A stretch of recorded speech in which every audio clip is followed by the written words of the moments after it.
Welcome to the Equestrian Author Spotlight podcast, a podcast featuring interviews with equestrian authors who love all things horses and writing about them.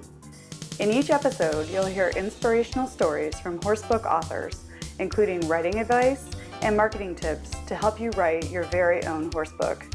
If you're an author, aspire to be an author, or simply love horsebooks, then you are in the right place. I'm your host, Kade, and creative writing makes my spurs jingle. Hi everyone, welcome to the Equestrian Author Spotlight show. Today I am so excited to have my friend and fellow author, Susan Friedland, on. Susan, welcome to the show. Thanks, Carly. It's so good to see you. I missed seeing you earlier this year. I know we've gotten to know each other a little bit through our mutual membership in American Horse Publications. So I know that's where we first met, and I've been following your very popular equestrian blog, Saddle Seeks Horse, for a very long time before I ever wrote any of my books, and I was so excited to meet you in person there. And from there, the friendship just budded, and we keep meeting and hanging and going to conferences together and supporting each other's work, and it's just been such a lovely partnership. That is really cool. Yeah, you were I followed you way before I ever got involved in that blogging equestrian lifestyle stuff myself, so you were an inspiration. Oh.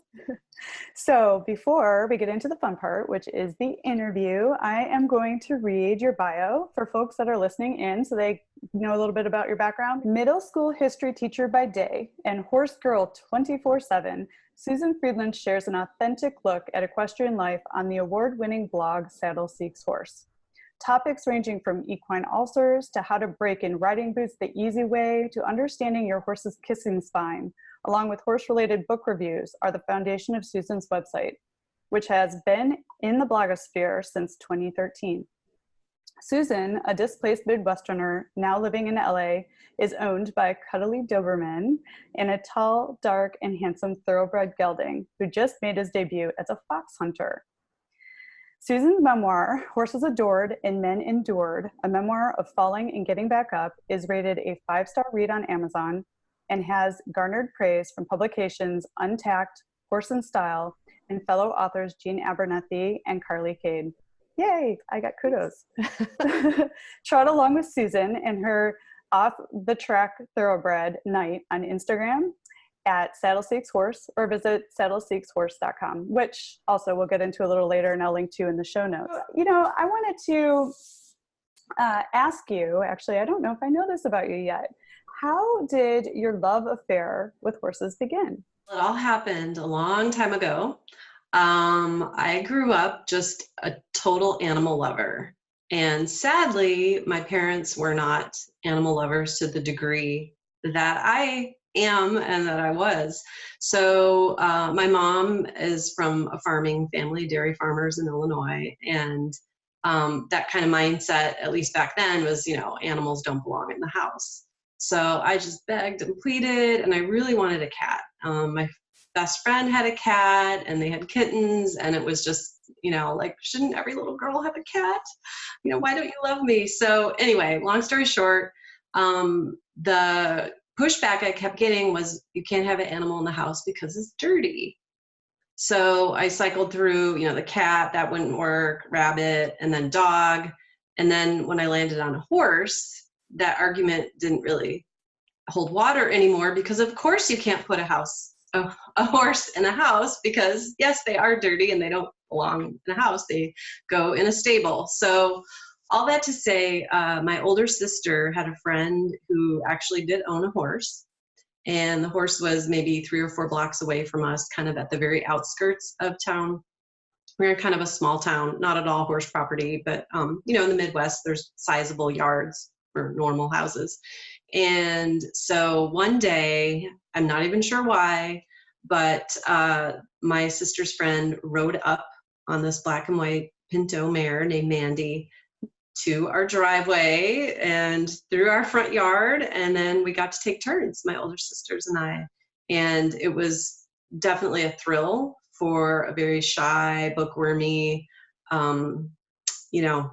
elementary school girl to kind of have that freedom. And, you know, when you're tall on a horse and you're looking down at the world. And so the teenager, you know, the friend of my sister's gave me a little quick lesson on neck reining. And so I, by myself, got to just kind of cruise around the front and backyard and kind of turn around, like, you know, practice going around trees and different things like that. And it was just thrilling to, I guess, have maybe the partnership, even though I wouldn't have been sophisticated enough to realize that, but just that this giant, gorgeous animal and I were kind of doing the same thing together was really a thrill, and it still is. Oh, I love that. That is such a wonderful story. And, you know, I think we all of us horse lovers wish horses could come in the house, right? And be house pets, because I'd like to snuggle with my horse on the couch. I don't know, that's not really possible, but I think we'd like that. And what a smart young woman you were, pitching your parents on the horse, because they don't go in the house, they go in the stable. So you began your love affair with a Pinto, black and white Pinto pony. I love the Pintos. And then, you know, now today you're still a horse lover, and you have an off the track thoroughbred named Knight. Will you tell us about, you know, your current heart horse? I would love to. I'll probably start to cry because I've had a lot of adversity with him. I know you have. Yeah. Just such a fantastic citizen. But so I got him 5 years ago, and I really don't want to cry. But anyway, I had lost a heart horse, and it's always hard to think that there'll ever be a horse that you love as much. Mm-hmm. So, you know, horse shopping, just like dating, is really an emotional process, because just like online dating, which I participated in heavily before I got married, you know, things aren't as advertised. And so, and then there's always like, well, there's this horse perfect for me, but my budget doesn't allow for that. Mm-hmm. So then it's like, well, yeah, you go for the older horse, or the horse that has soundness issues, what have you. So long story short, I found, I was just up against a dead end, horse shopping, and word of mouth, a friend said, hey, you should check out, and there was the name of a farm that she said, you know, I know that they get thoroughbreds off the track and, you know, put a little work into them and then resell them as, you know, horses for adult amateurs. And so I literally picked up a phone and called this farm out here in Southern California. And I described to the woman on the other end, I'm looking for a horse around 16.3. I love a bay with a white face. And, you know, I want to show for fun now and then, nothing too serious, jump maybe up to 3 feet, 2.5, 3 feet, likes trails, you know, just a good, fun horse that's pretty. And she said, I think I may have just the horse for you, and sent me an email with these photos. And when I saw the pictures of Knight, I just cried, because he looks like he could be a stunt double for my horse DC that I lost. Oh my goodness. There was a moment where I was like, I can't buy that horse, because that, you know, like, it looks too much like my heart horse. Yeah. Then I kind of thought, well, that's dumb to be like basically prejudiced against him because he looks like a horse that you loved. Go try him out. So I went to try him out, and the minute I sat in the saddle, I mean, it sounds so cliche, but I just knew I have to have this horse. Like when we pulled up and he was in the cross ties and he was already all tacked up, I just was like, he's gorgeous. I love him. And I saw the trainer ride him around, you know, the person that was selling him. So I was convinced, this is probably bad to say, but I was convinced he was drugged because he was so quiet. I did blood work and all that, and then I got the results. I'll never forget, and I put this on my blog, where my trainer said the blood test came back, you know, he's clean, congratulations. So yeah, I got him, and then he's a delicate flower. It's hard to be a horse in Southern California because of the lifestyle with, you know, there's just not a lot of pasture options, really hardly anywhere. And so he's been in the hospital, colic, thankfully not surgery, but he's had ulcers on and off. And then most recently we found out he had kissing spine, which there was this whole thing where you're like, oh, am I going to retire a 11-year-old horse that's in perfect health? But I got educated and found some people to kind of champion him and different treatments, and he's doing great. And just the Saturday we went fox hunting. It was opening day hunt, and he has taken to it like this is what he was born to do. Oh, awesome. That's so great. I love that.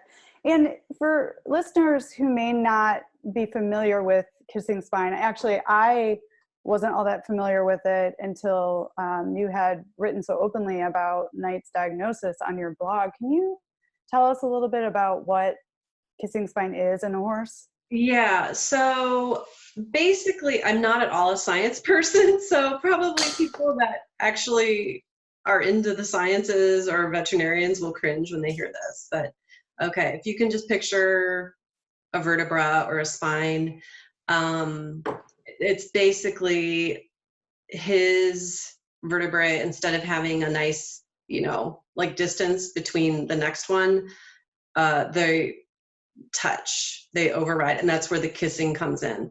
And so some horses can have very mild cases and be in a lot of pain, and they'll tell you because they buck or they can't pick up a certain lead at the canter or they refuse jumps. And then there's horses like my horse who have pretty significant, he's got like 5 that are kind of, up against each other.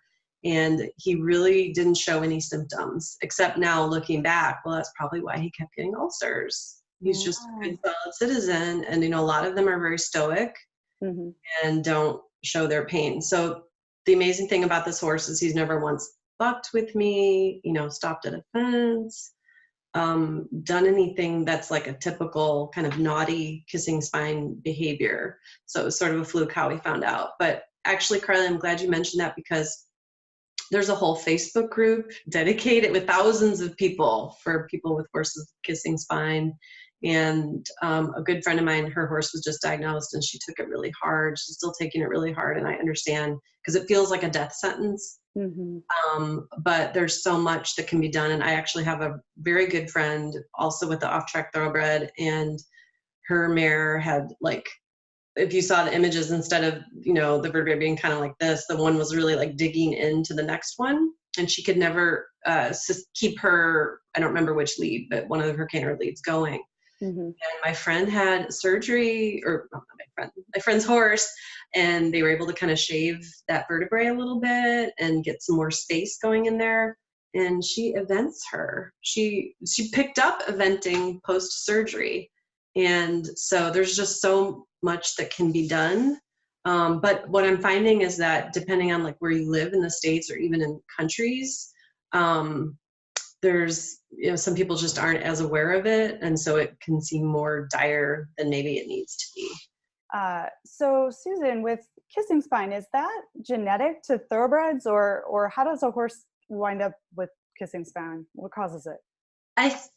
I'm not sure that there is a conclusive answer to that, but from the reading I've done and some of the veterinarians I've talked to, I believe they do see it more in thoroughbreds. And I think it has something just to do with their particular conformation. But also there's another camp of people who think it is just a lack of really good training of horses, and that like horses that are trained to use their backs, to, use their core, build up their abs, that they will be less prone to having this. And then I also think there's a component of saddle fit involved.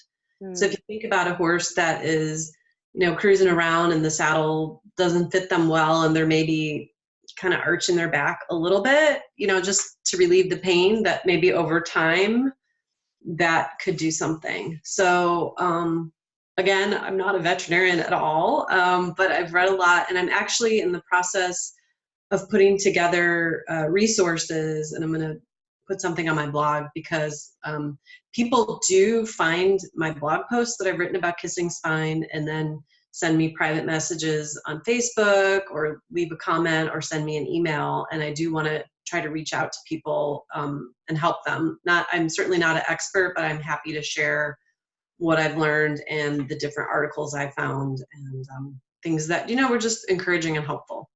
That's really great. I mean, I can totally see how a horse using its core and like lifting up through the back and self-carriage that way rather than crunching up. And I also see how saddle fit could actually have something to do with it too. I'll make sure in the show notes to link to your blog posts for people that are looking for more information or help for dealing with this. So thank you for sharing that with us, because that's so helpful to horse owners. On a lighter note, what I loved is as we got to know each other, we both discovered that we share a love of pizza. Can you tell us what your favorite pizza joint is and your favorite toppings? Oh yeah. Well, okay. First of all, I'm really hungry right now and I could go for some pizza, but my favorite is Chicago deep dish pizza because that's my homeland, and I love Lou Malnati's pizza. I'll spell that for the viewing audience because a lot of people that may travel to Chicago would want to try it, and unless you have seen it spelled out, it's maybe not the easiest name. So it's just Lou. There actually was a Lou Malnati, so L-O-U, and then Malnati, M-A-L-N-A-T-I. And they have this thick crust, and it's butter crust, and their tomatoes, no matter what time of year it is, taste like tomatoes that came out of your backyard. And it's really cheesy, delicious. Like, I'm hungry right now talking about it. So Lou Malnati's is definitely my favorite, but in California, it doesn't really exist. Although there are some in Arizona. There's one.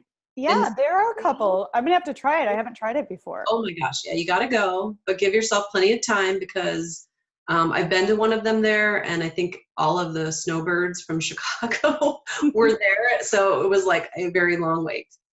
Okay, good to know. I also like, those kind of the thin crust, make your own pizza place. That is kind of like the Blaze Pizza and Pieology. Those I like Blaze Pizza the most for thin crust.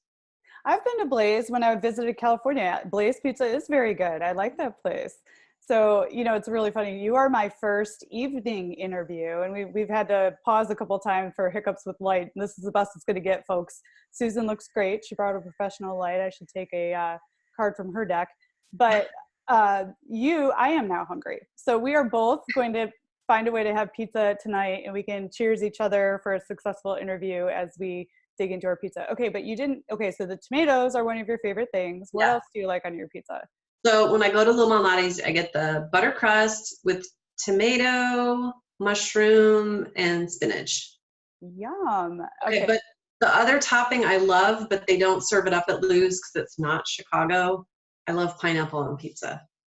I think that we need to get together and have pizza the next time we're at an AHP conference together or find each other in our horsey circle. But we definitely have to make a pizza date. That sounds definitely. I'm there. I'm already there.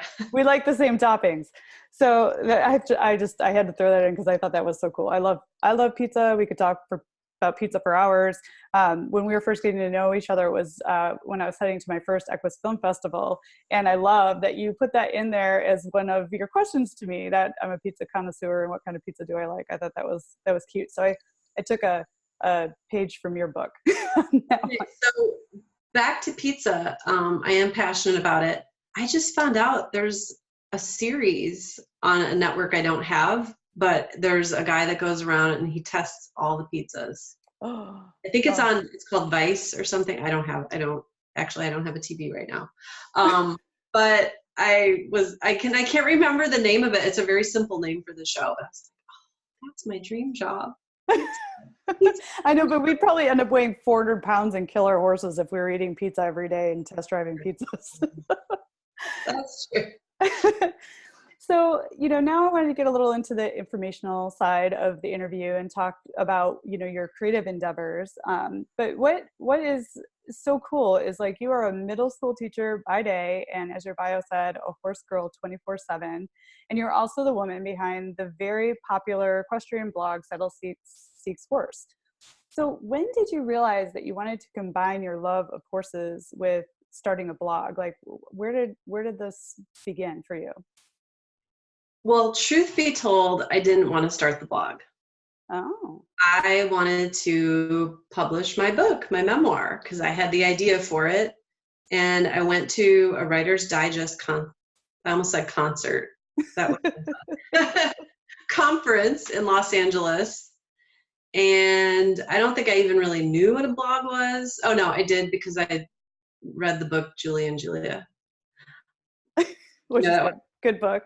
Yeah. And they made a movie out of it too. Yeah, no, and the movie is fantastic also. Love Meryl Streep. But anyway, so you wouldn't know it, but I'm a pretty private person. And so I went to this conference, and I'm also a learner because I'm a teacher. So like, if you tell me to do this homework assignment or what, like, I do the things people tell me to do. I follow the steps. They said that basically you can't get a book published unless you're a celebrity or a truly gifted writer, the likes of which, like a Pulitzer Prize winner. And I thought, well, not a celebrity. I'm a good writer, but not amazing, So they said, you need to kind of do your own thing, get your name out there, have a blog, have a following, and then publishers will consider you. So I reluctantly started a blog as a way to just, do some writing, and wasn't super excited about it. But then the more I got into it, it's like, well, no one's reading it anyway, so who cares? It can be like a creative writing outlet. And then it did catch on, and then people would leave comments, and it was like, wow, I'm not the only one like me. Because at the time I didn't have Night. I actually had just a couple years earlier lost my horse. I was in this weird in-between stage in life where I didn't have a horse outlet. And so thinking about horses, writing about horses, reading books about horses, that was my outlet. And so the blog was kind of out of necessity, I guess. And then it did grow into something that I actually truly enjoy, and I feel like does suit my personality and my talents. That is such an interesting story. We're going to talk a little bit more about Susan's book here in a few minutes. I wanted to start with the blog because actually I should have started with the book and then led to the blog but they kind of intertwine as we go through this story. But there's also a really interesting story behind why you named your blog Settle Seeks Horse, because you mentioned this was a time when you were without a horse when you started this blog and you wanted to stay close to the community and the lifestyle. So can you tell us a little bit about where you came up with such a unique name for your blog? Sure. So this is the sad part. This is a spoiler. So if people do want to read my book. Oh my, maybe we shouldn't. I'll try to be vague. Okay. So basically, who buys a brand new saddle for a 23-year-old horse? Because, as horses age, their back changes. Mm-hmm. And so basically, fast forward a little bit, I had this saddle that I bought that didn't have a purpose for various reasons. I was no longer with the horse, and had gone through a couple other kind of major life changes.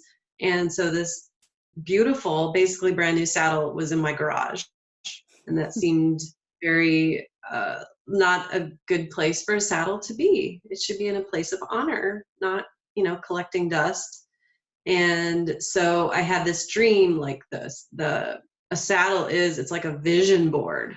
It's like a 3D goal, and so I was thinking about, okay, I'm going to get another horse. And it was financial crisis time in California, and I actually got a pay cut instead of a raise, because usually teachers get a little raise every year.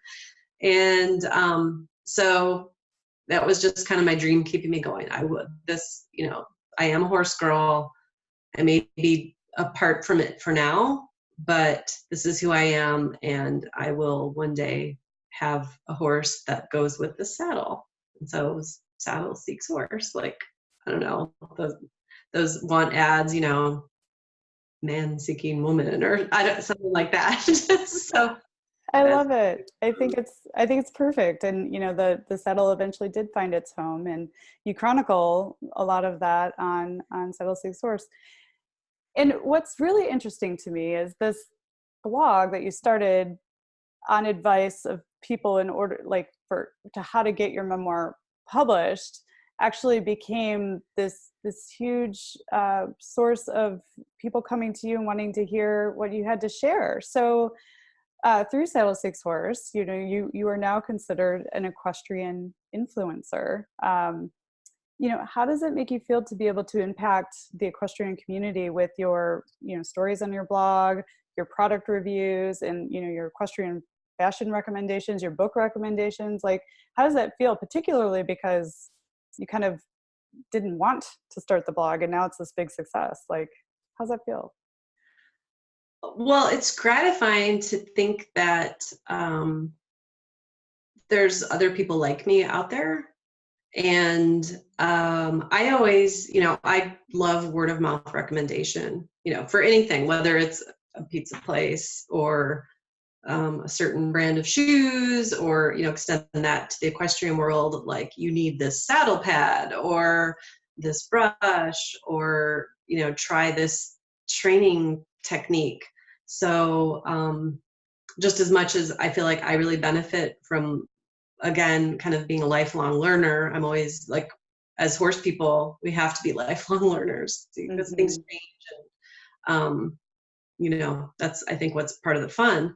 So I don't know. It's cool to be able to share with people as though they're my friends. And some of them I have become friends with and I've never met them in person.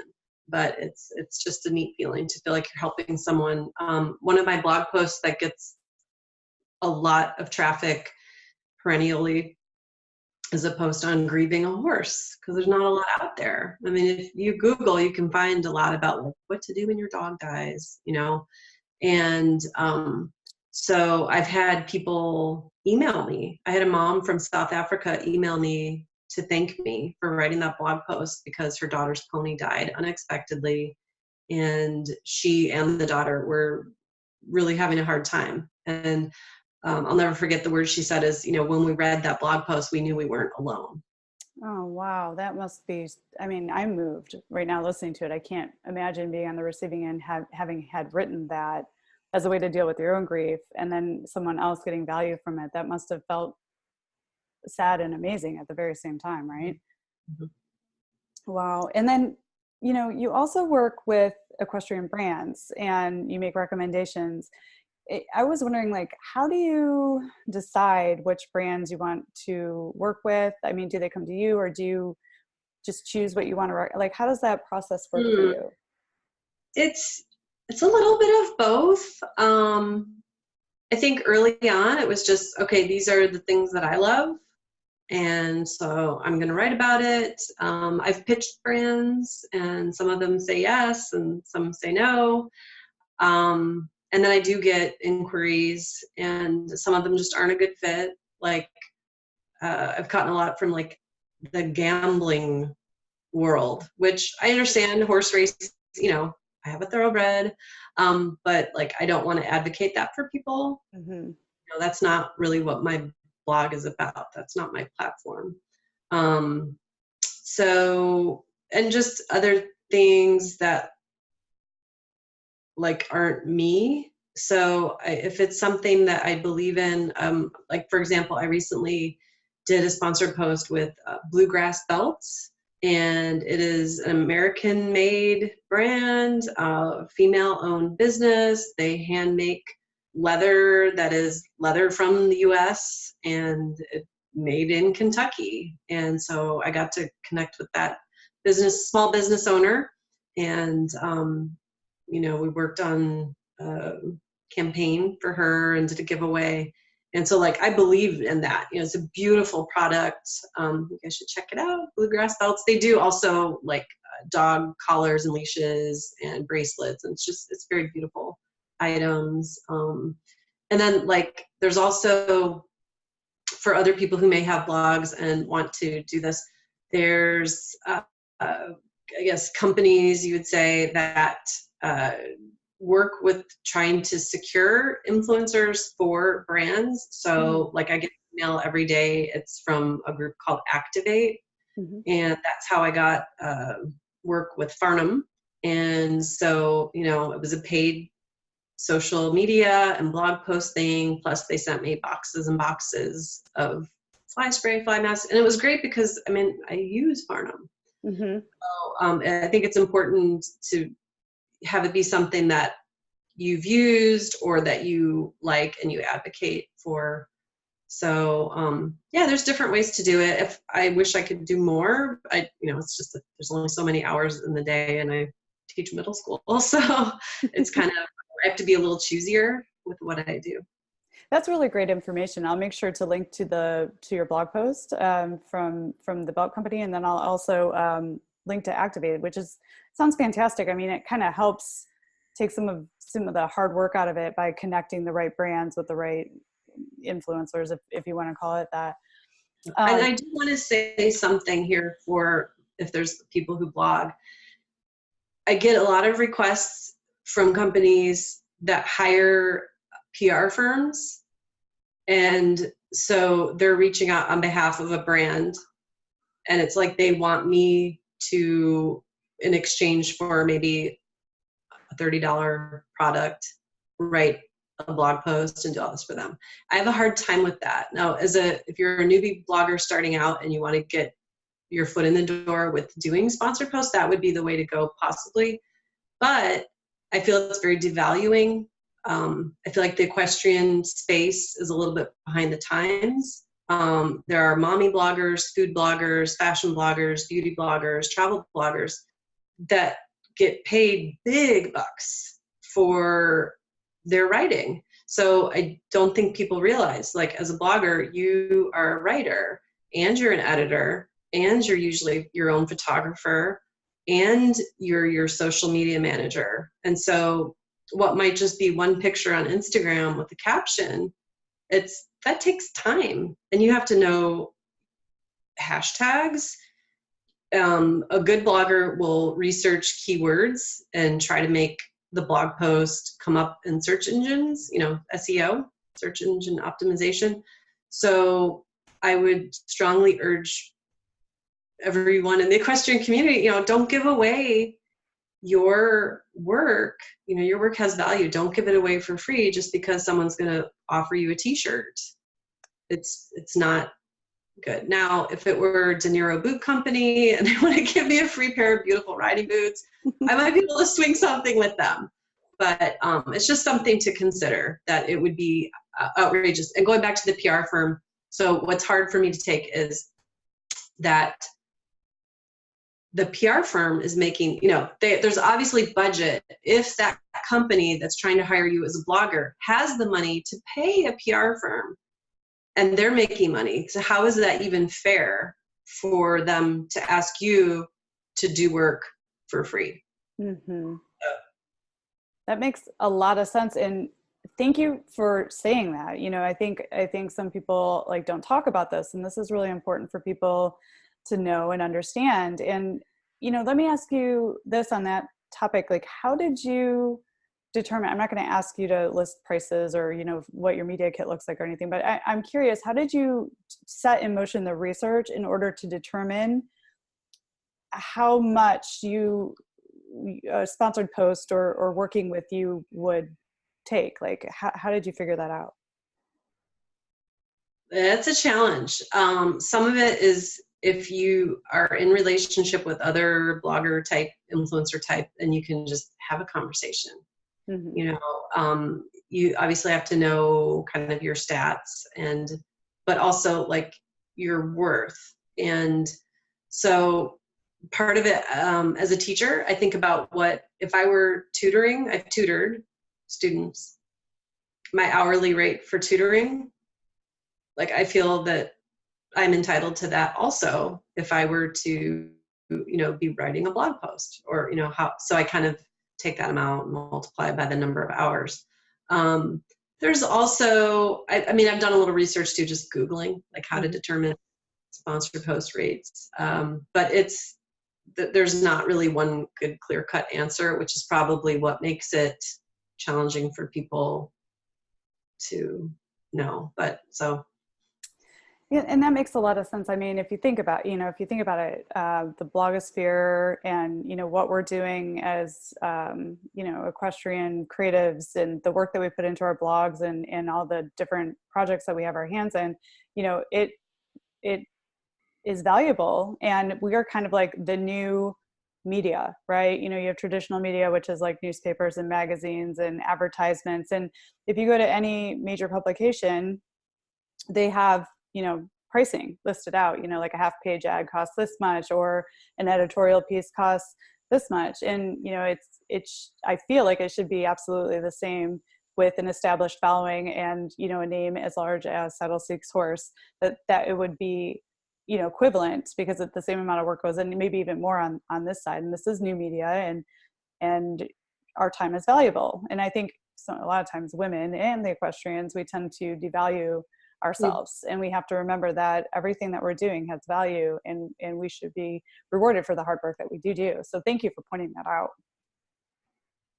No problem. I get on this soapbox once in a while, because the thing is too, it's like you have to stick in it together, right? Because otherwise, if there's people like, I'll do that for the free helmet cover, or what, then it kind of diminishes the worth of the pool of equestrian bloggers. Yeah, no, that is really great advice and great words of wisdom for anyone who's currently blogging or who is looking at starting on this path. And yeah, what else is so cool about you, Susan, is like you wear a lot of hats. I mean, I don't know how you have any energy to do anything when you're teaching small children all day long. It's like that must be pretty exhausting. And you're a horse owner, and you have a dog, and and you run this successful blog, but you also are a freelance writer. You have written for Horse Illustrated, Sidelines, Horse Nation, Equitrucking. How did you get into freelance work for horse publications? Like, what made you choose that path? Did the blog bring it to you, or was that something you were interested in doing yourself? No, it was actually through the blog. And I first, through American Horse Publications, which is where I met you. Mm-hmm. I went the year they had it in Charleston, and they had like kind of a speed dating, but it was for journalists who wanted to, just have a few minutes to sit down and pitch story ideas to the different magazines that were there. So I did that, didn't hear from many, and there was one that I heard from, and it was Sidelines. And so I was able to start, showed them my blog posts, and I had an idea. Actually, it was for the Hollywood Trail Ride, because there's a place where you can rent horses and go up this mountain path with guide, and you would actually have a lot of fun doing that. We need to sometime, if you're ever in LA, we'll have to go do that. But like you ride up to the Hollywood sign, and so it's just an iconic view, obviously, and made all that much more special on horseback. So it kind of went from there. So then I started doing more of that, and then I branched out to Horse Illustrated and some of the other sites as well, electronic sites. That is so cool. I mean, it still blows my mind that at the beginning of our interview, you said that this was a blog that you reluctantly started, and it opened up all these amazing doors for you. And I think that there's a real message in that, right? Like what, like the universe, kind of dangles like little opportunities at your way. And it's whether you choose to take up that opportunity or not, sometimes that leads you to all these wonderful life events, so it's like the blog was this thing for you to step into, and your whole world has expanded in the horse community because of it. Isn't that exciting? Well, and I think honestly, it is exciting, but the best part is the people. Mm-hmm. Like, made good friends, solid friends. It's as you get older in life, there's certain stages where it's harder to meet new friends and get to know just like a new circle of people. Mm-hmm. And so especially like when I found out about Night and the Kissing Spine, you know, there were some people I reached out to that I became friends with from writing for the magazines, that were just really there for me and supportive, and, you know, oh, I should have you talk to this veterinarian, and, you know, he writes for a column. And so it's a blessing, really.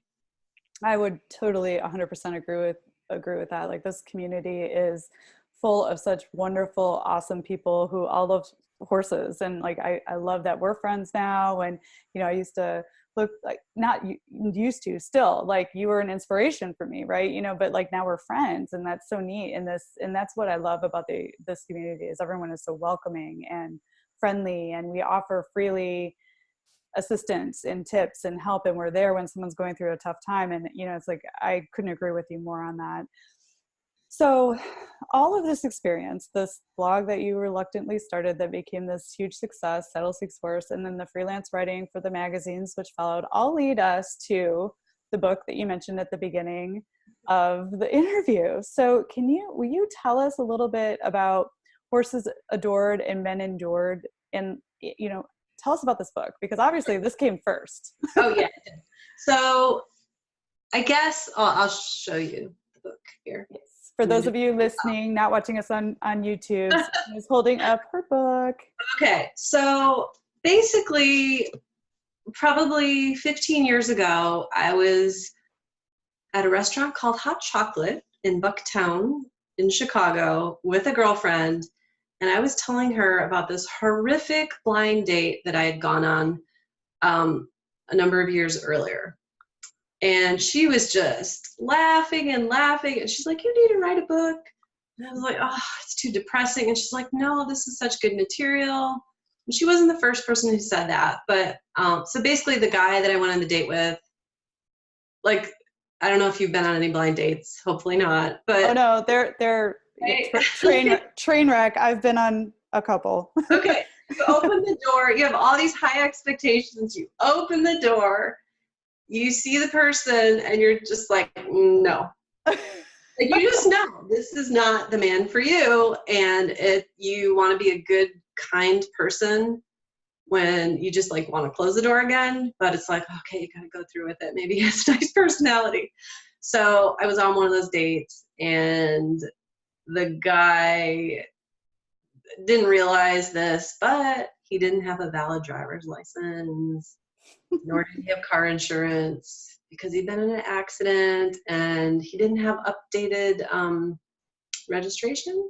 Oh my. So he got pulled over on the day, and then I ended up having to like drive his car, because the police officer was insistent that, you know, I could take you to jail, but I don't want to do that in front of your lady friend. And I'm thinking, like, officer, I'm not even a friend, let alone a lady friend. So that was basically the story I was telling her. So I took a memoir class. There's a fabulous independent bookstore in Pasadena called Vroman's. And so they had a memoir class, and I took it, and like the opening day prompt was like, write your uncomfortable truth. Oh my. Okay, so, but it was cool. And then what was neat is I shared these horse stories, you know, through the weeks of the class, and none of the people there were horse people, but they loved it. And they said, oh, I don't really know horses that well, but I could just picture myself there alongside of you, riding that horse through the apple orchard. And so I just kind of, you know, it started out as almost like short stories, each chapter. You know, with memoir, it's not chronologically like I was born and then this happened. It's more vignettes of memories throughout the course of your life. So I thought it'd be really interesting to juxtapose these horrific dates that I had been on with like all the lovely horses that I'd known. The horses like that black and white Pinto, you know, that I first fell in love with. So yeah, so that's how it kind of got started. And it's so cool. It's like I giggled several times while I was thank you. I was blessed to be an early reader of your memoir, and it was so funny and so authentic, and just like this interesting story. I would recommend anyone to go and check out Susan's book. horses adored and men adored. And I wanted to talk a little bit more about the cover. The cover is so perfect. It's, you know, it has just this woman and she's in her, you know, English riding attire. Here, she's holding it up again. Here, you describe the cover for people listening in on the audio only version. Okay. Yeah. So if you're familiar with a Venn diagram, again, here's the teacher in me. Kind of like those two circles that you draw, and it's like the similarities and differences. And so on one side of the Venn diagram are all the horsey things in pink: bits, saddle, horse trailer. And then on the other side is the romantic aspect of, you know, like flowers and love letters and, you know, ice cream and wedding cake. And then there's an equestrian stuck smack dab in the middle with her hands in the air, kind of like, what am I going to do? So the cover, actually, there's a great story behind it, because I had a totally different cover in mind, but one of these horse people that I've become friends with, her name is Amy, and she has a fabulous equestrian greeting card company called Hunt Seat Paper Co. I was kind of stalking her on Instagram because I saw her designs and I loved every one of them. And then I met her in person at Horse Expo in Pomona, and then we kind of became friends in real life. And all of her designs, I felt her. And then as we got to know each other, it was like, wait, you were a political science major and you're not doing anything with that major too? Wait, you drive a white Ford Edge? I used to drive a white Ford Edge. You like this? And I mean, it was like we were kind of separated at birth in a way. So, and obviously both huge fans of off-track thoroughbreds and bay horses. It has to be a bay horse.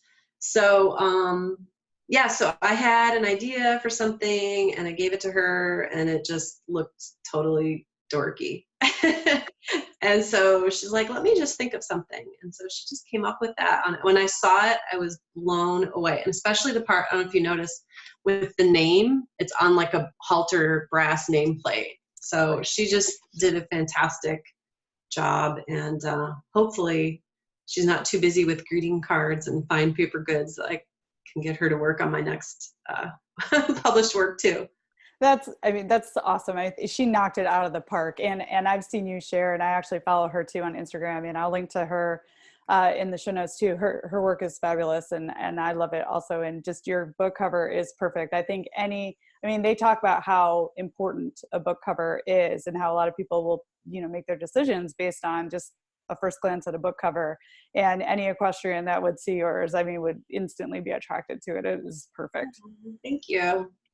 Yeah. And there's also kind of an interesting story about this book as well, between the traditional and the independent publishing worlds. Can you talk a little bit about which route you chose to go and Sure. why? Okay. Well, I wanted to do traditional because I'm a traditional person. And so that's why, you know, when I went to the Writer's Digest conference, I started the blog and did all these dutiful things. And so I actually did have an agent. I was thrilled when I got her, and she sounded fantastic. And she represented some people that I was like, oh, yeah, wow, I'm really, you know, going to be in good stead or cahoots. I don't know. But all that to say, I need to back up a little bit. So I am a Christian, and she was kind of dealing in like Christian literature. You know, there's like this whole genre of Christian books. And all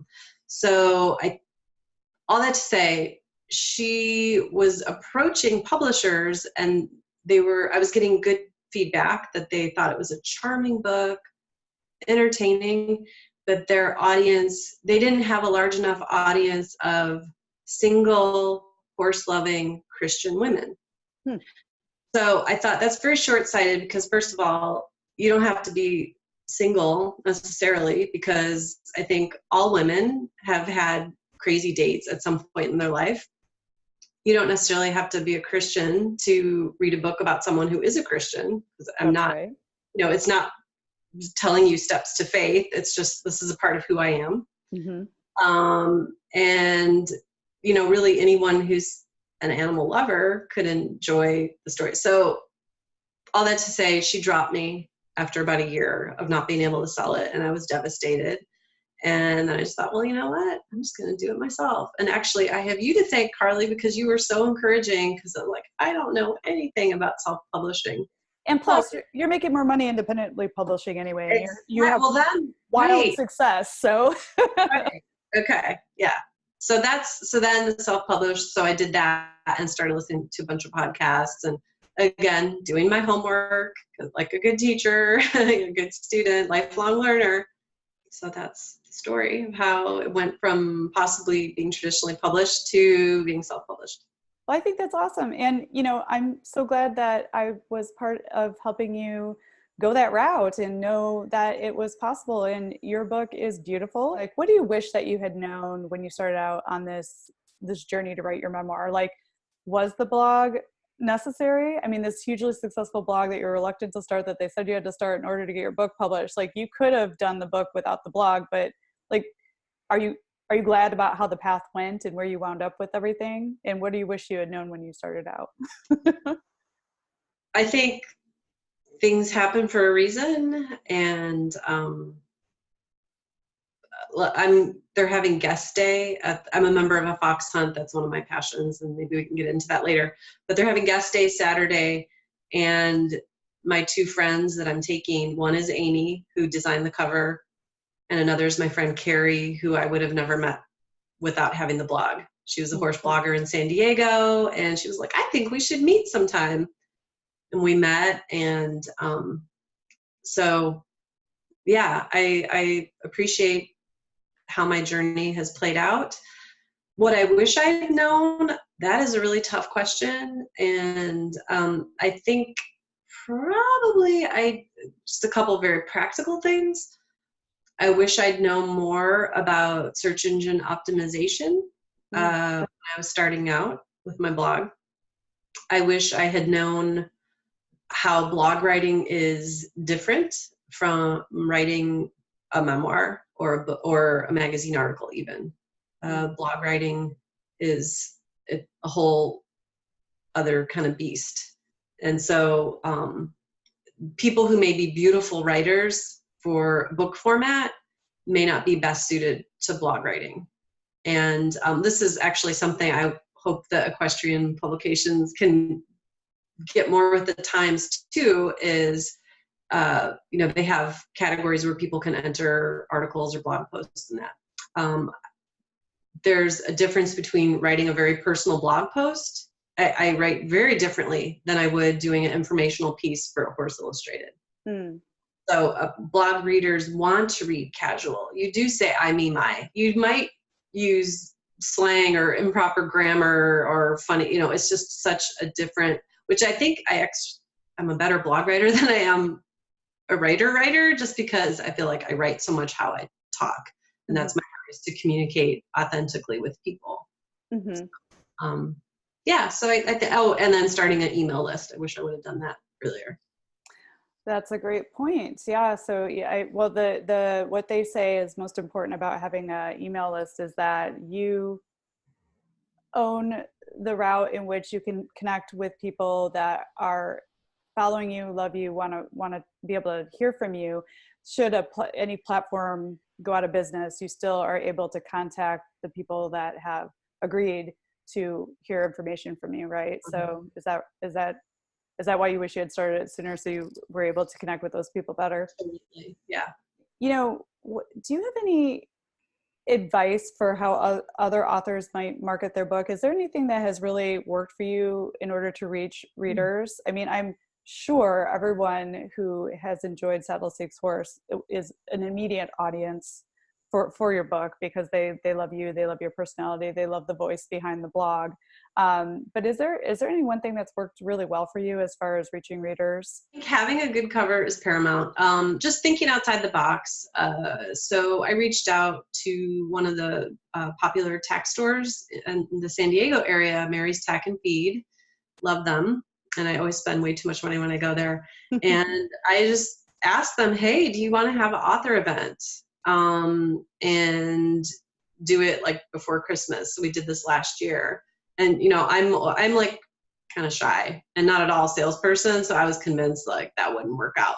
They're like, oh, that would be fun. Yeah, we'd love to have you. And then my friend Amy with Hunt Seat Paper Co. came, and then they got another small brand came. So like they really like to push local, you know, and small business. So that was super fun. Sold a number of books that way. And then I reached out to them again, I think in advance of Valentine's Day, because my book kind of has that love theme, you know, see if they wanted to get some more in stock. Because I know tack shops don't traditionally sell a lot of books, but that's worked. And I'm also, you know, kind of active with the Instagram-y influencer community in Los Angeles. And last year they decided to pull together this holiday market. So we rented a room at LA Equestrian Center, and it was everything from custom boots to equestrian underwear to horse, you know, fancy horse snacks to, you know, the fine paper goods. And then I was like the author there. So it was just a different kind of market experience, like I guess a very mini Equine Affair type thing. So yeah, I don't know, just kind of trying to think outside the box. I've reached out to like networking with who you know. So I knew that there was Equestrian Sundry has a fabulous shop. I've never met the owner. It's in Ohio. I think it's at that World Equestrian Center where they have the big horse shows. They're nice indoor.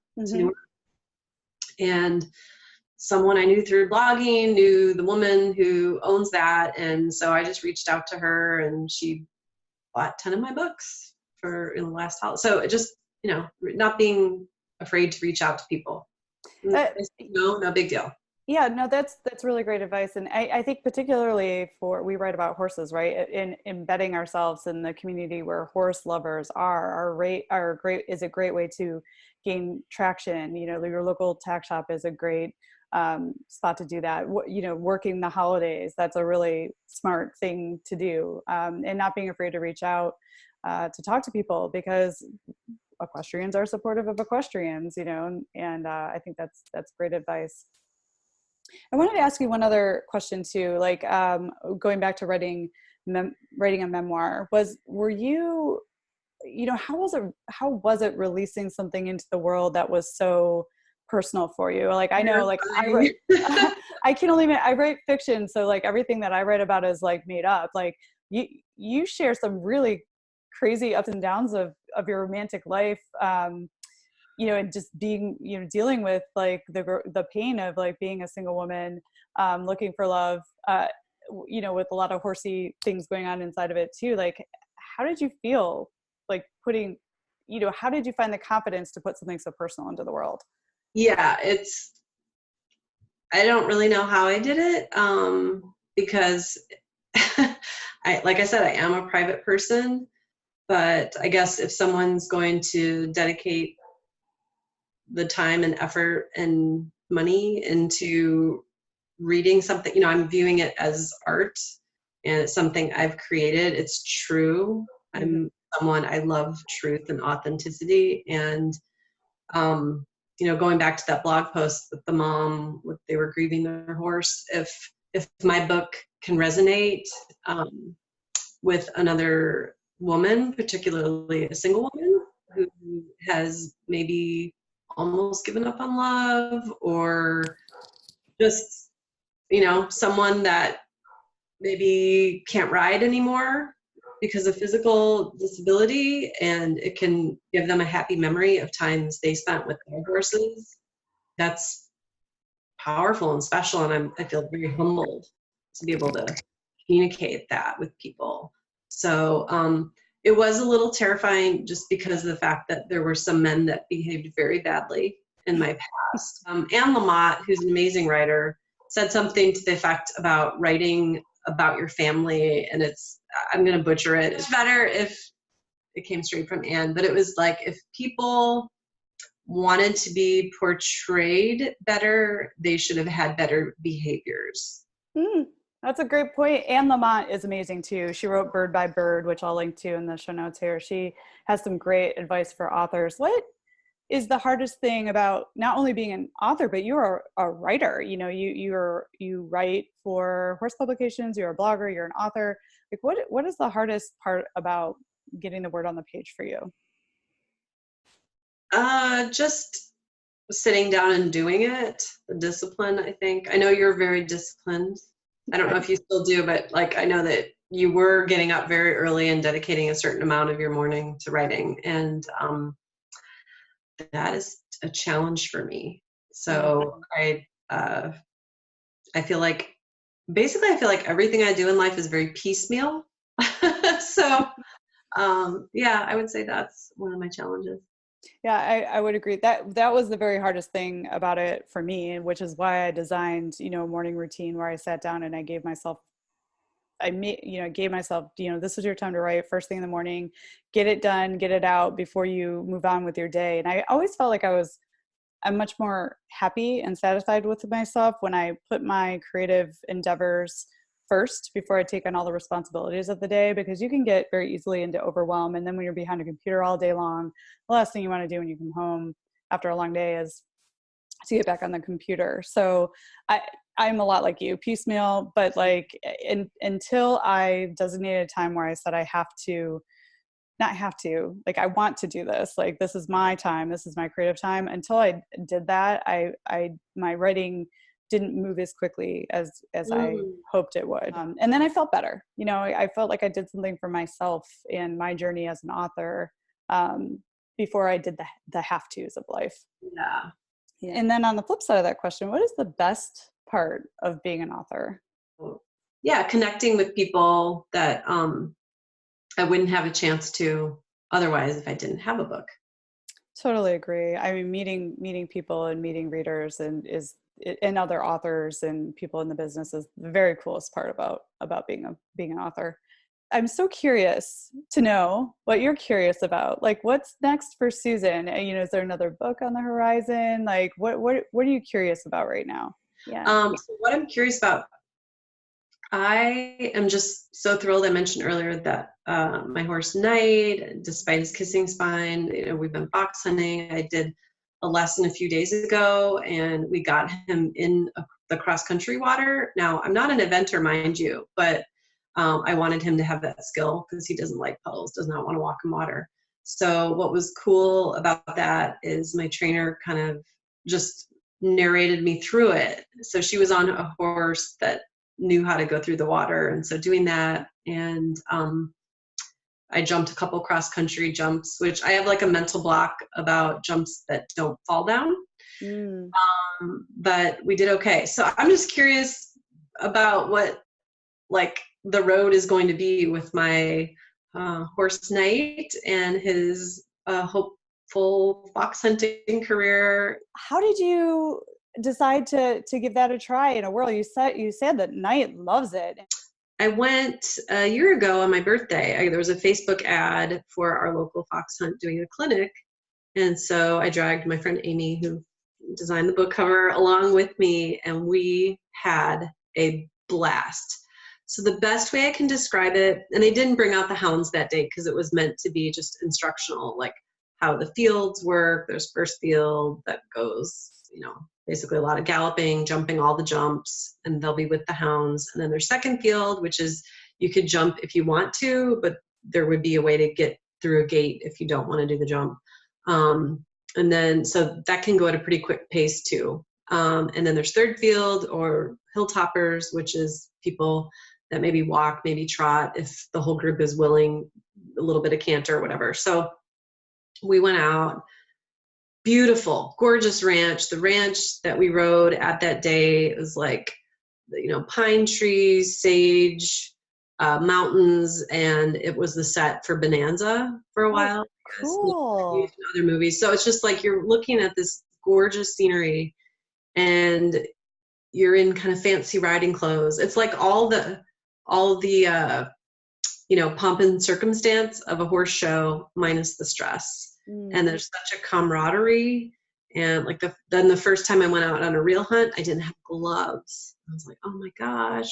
And I just felt stupid. Like I'm such a newbie. I don't know how to tie a stock tie. And someone had gloves, gave them to me, said, I said, I'm so sorry to be that person. And they're like, this just gives a chance to, treat you extra special.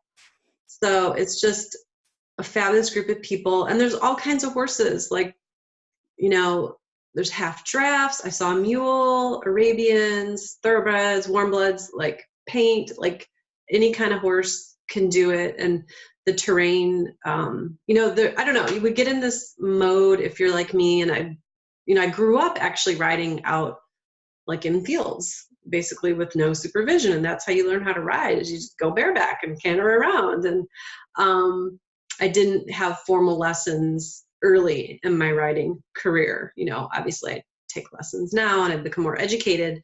But so I felt like the day I was on the first real fox hunt last year, I felt like I had just come full circle. And it was so freeing. And it was like, oh my gosh, we're going through sage and there's like these bushes and the horse just goes right through it. It's no big deal. We jumped a ditch. I jumped a log. And it was like, this is crazy, because for years you're like, oh, if the arena's not groomed just properly, oh, I probably shouldn't ride too fast because, they might trip. But it really gave me a renewed appreciation for how athletic horses are. And the other thing too is how they work in a group. I've never been able to, in a riding sense, experience a little bit of what herd must be like, except for fox hunting. Because what was fascinating to me is the horse I rode last year when we were still working through Knight's Kissing Spine, trying to figure out how to treat that. She, you're going so fast and I'm thinking, how am I going to stop her? If the horse ahead of me stops, I'm going to just like slam into the rear end. But it's like, no, they have like, they're so in tune with each other. The horse ahead slows down, your horse slows down. So it's fascinating to me. And then there is a lot of etiquette involved. And so it's just very cool. And I hope I can do it for as long as I can ride. That is so cool. It sounds like there's a lot of opportunity for you to learn to trust your mount while you're fox hunting. And although there's a lot of etiquette required, it's inclusive. Like, what's not to love? A beautiful setting, you're riding with people that are generally very lovely, and then you follow that up with awesome food. Sold. Hey, sounds perfect to me. There's Western, there were two gentlemen riding Western. I mean, I don't know that all hunts do that, but the hunt in Southern California has Western riders. I am so coming to visit you in California, because we're going to do the Hollywood sign ride, then we're going to go do some fox hunting.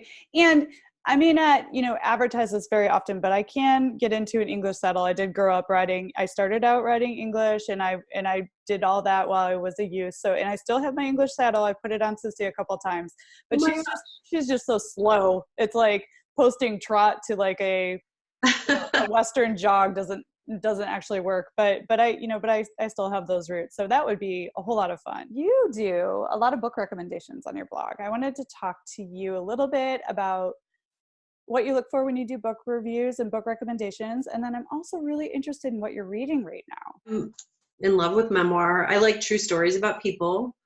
And I mean, there are some horsey memoirs out there, but I also like kind of how-to and training. So I've put together like roundup posts, like 9 books for holiday gifting, or sometimes I'll do a really in-depth book review. So they take a lot of time. So I've had people hit me up to review their books, and I generally only do it for titles that I self-select. So like an example of one that I did and really loved was Last Chance Mustang. And it's about this man actually in the Chicago area, which was fun for me because I knew the places he was talking about. He's an attorney, but he also helps people with really difficult horses. And so woven through this tale of this man trying all the things with this challenging horse, he gave a very thorough overview of kind of the history of Mustangs and some of the political aspect and status of where they're at now, along with scientific. So it was like reading a story about a man and a horse, but then interwoven was all this stuff where I felt like I was so much smarter about the plight of the Mustang. So that was a cool book. I loved The Perfect Horse by Elizabeth Letts. History nerd that I am, it's about the brave soldiers during World War II that were trying to make sure that the Nazis didn't exterminate Lipizaners, or they were trying to do some interesting genetic things with horses. So I had that. I probably have maybe a dozen or so different book recommendations on my blog, and I actually put together a little something for your podcast listeners. I have a bit.ly link. If they visit it, it will invite them to share their email in exchange for a list of my top 10 book recommendations for right now. So should I give the link? Absolutely. And I'll also link to it in the show notes, but I appreciate you putting that together, because this is the place for people who love horse books. So what better thing to do than this? So share the link. It's just bit.ly, bit.ly, and then is that a forward slash or backslash? I don't know. The slash thing, that thing. forward slash. Do bit.ly/horse books. That'll take you to a landing page on Saddle Seeks Horse. And then I'll be able to send out that email to you with the list of the horse books I recommend. But what I'm reading right now, I think you asked me that. I did. Okay. So right now I'm reading this book, Wild Horses of the Summer Sun. And I'm not that deep into it yet, but the woman goes every summer and rides with a bunch of women in Iceland. And so she's talking about just like kind of the history of the breed, what makes Iceland a unique destination, and she's a beautiful writing style. So I'm really into it. I mean, like, I just found it because I went to an independent bookstore in my town and I saw it was like horse books. I wasn't expecting to see horse books, and I'm like, I have to have that. I mean, you just described me in a bookstore to a T. Like, I'll just be, I'll be going in to pick up something, and then, ooh, a book with a horse on the cover. Ooh, I go that way. So when you're creating your covers, aspiring authors or future authors or authors currently writing, remember that anything with a horse on it attracts the horse lovers. So make sure there's a horse on your cover, so people will be intrigued to pick up your book, just like Susan did with Wild Horses of the Summer. So, and also thank you for putting together a list of your recommendations. If you're, into nonfiction horse books and memoir horse books, Susan is your go-to resource. She has a lot of those recommendations, and you can actually go into Saddle Seeks Horse and go into her past blog posts and see her other book recommendations. So Susan, I loved having you on the show today, and, it was so good to reconnect with you. We haven't seen each other in a little while, and, I think we just planned to eat pizza tonight, but then also for me to get out to California so we can do some riding together. And I would love to take you up on the Hollywood sign ride and fox hunting. I have never fox hunted, so I think that would be just a terrific blast. But until then, because we'll do an interview in person, right, when I get out there. Of course. Can you tell people where people can find you and your books? Okay, I would love to. So if you're interested in buying my book, Horses Adored and Men Endured, it's super easy. Just go to Amazon and you can type in Horses Adored and Men Endured, or just look for my name, Susan Friedland. And then as far as following me, if you're really into Instagram, I'm fairly active on that more frequently than I am on my blog, although I have over 300 blog posts on my blog. So on Instagram, it's Saddle Seeks Horse. And then my blog, saddleseekshorse.com, if they want to grab that list of the top 10 books I'm recommending right now, it's bit.ly/horse books. Awesome. And I'll make sure all of those places to find Susan and the link to her horse book recommendations are in the show notes. So Susan, thank you for the gift of your time. I know that we had to do a little schedule adjusting, so this could, we could get you in around your school schedule and everything else that you have going on in your life. So thank you for making the time to be on the show. And I just really enjoyed talking with you, and there's such a wealth of information shared here. I really appreciate it. Thank you. It was super fun to talk to you, and I'm honored to be a guest. Thanks for joining us this week on the Equestrian Author Spotlight podcast. I hope you enjoy these Q&A sessions with wonderful equine authors who love all things horses and riding, just like me. Visit my website, carlykadecreative.com, where you can read the show notes, and make sure you never miss a show by clicking the subscribe button now. This podcast is made possible by listeners like you. Thank you so much for your support. Want a free guide to secrets of horsebook authors? Gallop over to carlykadecreative.com/wisdom to have author advice delivered instantly to your inbox. If you are an author who writes about horses and would like to be spotlighted, please let me know. Visit my contact page at carlykadecreative.com to fill out a request. I'd be happy to have you on the show too. Thank you for tuning in to the Equestrian Author Spotlight podcast. See you next time. I'm your host, Carly Kade. Creative writing makes my spurs jingle.